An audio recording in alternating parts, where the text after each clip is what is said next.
Meanwhile, the government is set to launch the second phase of the massive reconstruction of Yolanda-ravaged areas.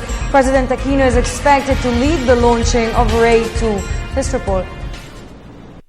5 months after Yolanda struck in the Visayan region, recovery from the ruins of the devastation has gained ground with the implementation of the first phase of RAY, the Recovery Assistance of Yolanda, government's massive reconstruction program. Government, with the support of its development partners led by the United Nations, the business sector, NGOs, and private donors are moving on schedule to build temporary shelters, restore the livelihood of farmers and fisherfolk, cash for work programs, the rebuilding of public buildings to include schools and health facilities. Relief operations are still in progress in several areas. In 2 weeks, Phase 2 will be launched. The master plan for the reconstruction will be launched by President Aquino. Well, right now, about early recovery already. So the period of relief and response is already, well, it's already over. It's now basically early recovery. No, so that's where most of the activities are right now. So improving on the livelihood of the people there and everything. So that's really the thrust, no.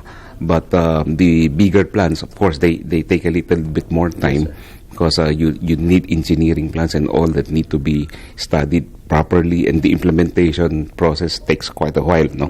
The reconstruction has drawn inspiring stories of caring and sharing. The Ahon Initiative has delivered 16,000 fishing boats built for fishermen living along the coastal areas of Leyte and Eastern Samar. They are back to the sea to fish for food and the extra to be sold in the market. Ang tingin ko, kung magagamit natin yung mga na naputol, mababahayan natin lahat yung mga nawalan ng bahay doon sa area ng Tacloban. So sa tingin niyo yung 6 million trees sapat na yun? 6 million trees is equivalent to 1 million houses. Oh. Di ba? Di ba? So I think 7 para sigurado. Pero hindi naman lahat yan gagamit ng Coco Lumber. At liban doon, yung mga gagawa rin ng halimbawa ng mga permanenteng bahay na gawa sa semento, kailangan mo naman ng forma . Pwede mo naman gamitin yung Coco Lumber na forma. Pwede mo naman gamitin yun na tuntungan habang ginagawa mo mismo yung bahay mo. Another story that inspires is the initiative to hire former illegal loggers to cut 6 million coconut trees. To date so far, 160,000 trees were cut, which could be used to build 1,000 houses.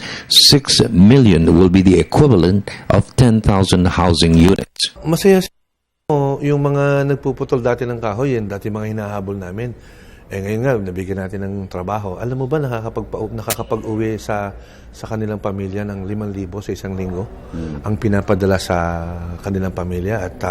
At siyempre, malaking sa bahagi ko. No? Kasi for a long time, parang naging nasa magkabilang bahagi kami. Magkabilang side kami. Ngayon, that's part of my satisfaction also in being about the change in their lives.